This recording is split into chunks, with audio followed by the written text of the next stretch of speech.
Hafrannsóknastofnun gefur út áhættumat fyrir erfðablöndun þar sem reynt að leggja mat á þann fjölda eldisfiska sem mögulega leitar upp í ár ef hann sleppur úr kví. Það nefnilega engin nýr sannleikur að slík slys verði í laxeldi.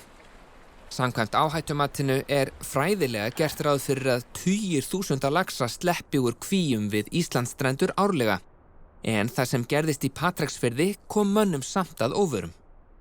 Þetta voru bara atburðir sem maður var að vonast til þess að myndi ekki gerast. Þetta öðruvísi heldur en þau bjuggust við? Já, að það hversu hár kynþroski hefur verið í þessum löxum sem í kvinni þarna fyrir vestan kemur á óvart. Eftir að götin uppgötuðust kom nefnilega í ljós að óeðlilega margir laxar í þessari tilteknu kví voru orðnir kynþroska. Það kynþroska fiski eðlislægt að leita upp í ár til að auka kyn sitt og þá eru líkur á að ólíkir stofnar, eldisfiskur og villtur eignist afkvæmi saman.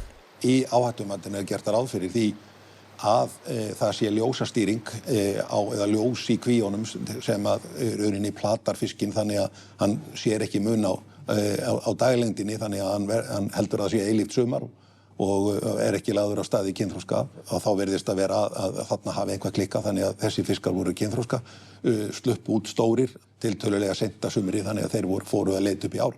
Þannig að þetta eru þættir sem að áhættumati gerði ekki ráð fyrir. Villtur íslenskur lax hrygnir í ám á haustin og þar klekjast seiðin. Þau alast upp í ánni í 2 til 5 ár. Síðan ganga þau til sjávar þar sem meira æti að finna. Í sjónum stækkar laxinn og dafnar og snýr síðan aftur upp í ána eftir 1 eða 2 ár.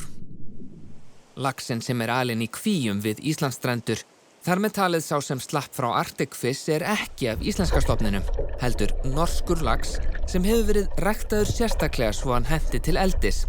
Hálfgert húsdýr sem nú leikur lausum hala í íslenskri náttúru. Sjókvíaeldi á laxi af eldisstofni bannað á stórum hluta landsins til verndar villtum laxastofnum. Þetta eru svæði þar sem fjölmargar þekktar laxveiðiár að finna, en kynþroska strókulax veit ekkert verndarsjónarmið. Hann vill bara komast upp í á.